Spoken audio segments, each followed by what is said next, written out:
Solo en el ámbito escolar, ¿cierto? Sí.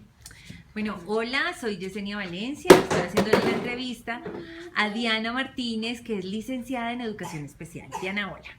Hola, Jesse.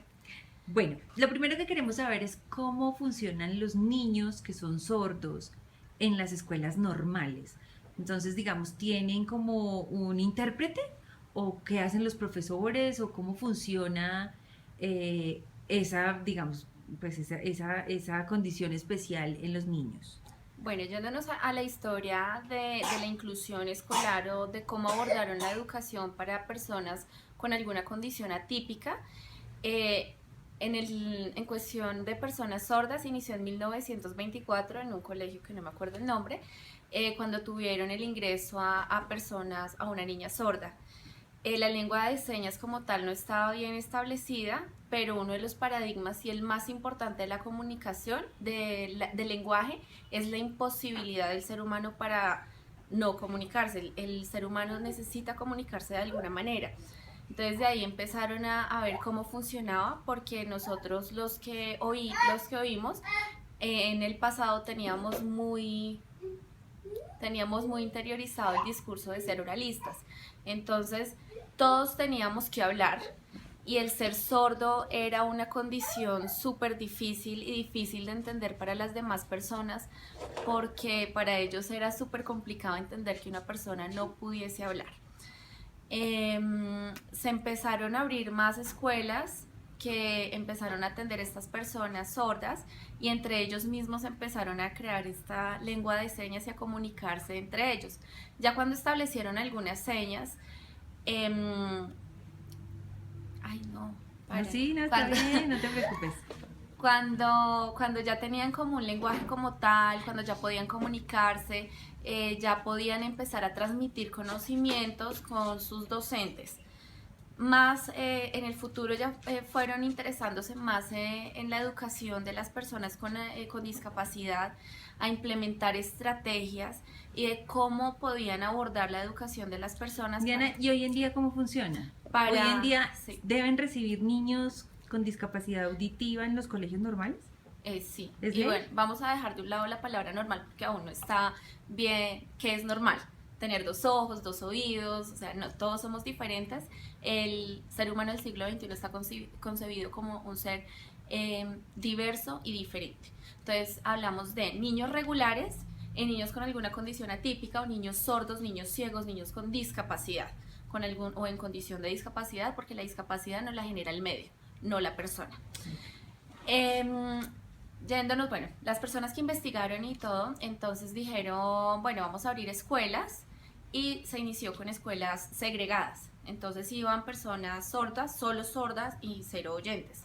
Más adelante se vio la necesidad de que los niños interactuaran con niños oyentes, pero también los tuvieron segregados. Entonces estaban los niños regulares en un lado del salón y los niños sordos en otro lado, entonces tampoco les permitía interactuar, y eso es súper necesario para el desarrollo del ser humano.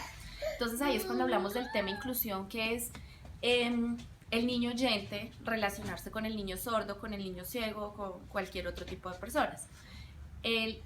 Por ley, la ley en 1996 estableció que los colegios distritales por ahora deberían recibir a niños sordos y garantizarles la educación con todo lo que ellos necesiten. Esto quiere decir que si un colegio tiene un niño sordo, deben tener intérprete para el niño, tienen que tener adaptación curricular, y todo esto inicia desde el proyecto educativo institucional. Si no inicia desde el proyecto educativo, desde el PEI, no se puede abordar desde otras áreas, porque lo que constituye el colegio es el PEI y a toda su comunidad educativa. ¿Pero cómo funcionan? O sea, ¿cómo ellos tienen su intérprete, el profesor dicta su clase tal cual como la tiene preparada, y el intérprete va interpretando todo lo que el profesor dice. ¿Tienen intérprete todo el día? Tienen intérprete Wow. todo el día.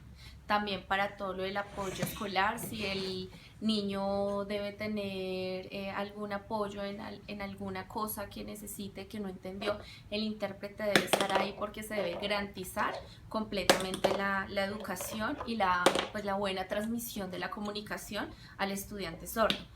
pero aún existen colegios también que son dedicados solo a personas sordas, como el Colegio Filadelfia para sordos, que ahí solo reciben niños sordos. Entonces, pues... ¿Tú crees, Diana, ya desde lo personal, que los niños se sienten más tranquilos en una comunidad sorda que estando de todas maneras, porque los niños son crueles, ¿no? Y discriminativos. Entonces, ¿cómo funcionaría eso? Ya para finalizar la entrevista. Sí, los niños son muy crueles y van diciendo las cosas como les salga, pero socialmente pienso que lo mejor es que estén en un colegio con inclusión, porque yo como oyente y el niño como sordo debe reconocer que todos somos diferentes.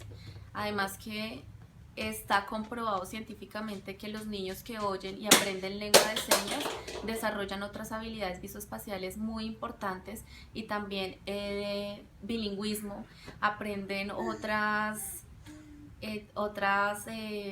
capacidades, aprenden otras cosas que les permite tener más competencias más adelante para otros ámbitos, más adelante en su mismo ámbito escolar, en su ámbito laboral, en la universidad, desarrollan muchas competencias compartiendo con personas de diferente condición. Entonces sí me parece muy, muy chévere. Y Diana, desde el muchas jardín que lo gracias. estoy implementando también con los niños chiquiticos, que desde pequeñitos se formen con personas diferentes, crean seres humanos diferentes. Ay, muchas gracias, Diana. Gracias. Hola, fui Yesenia Valencia, Universidad UNAD, estudiante de psicología.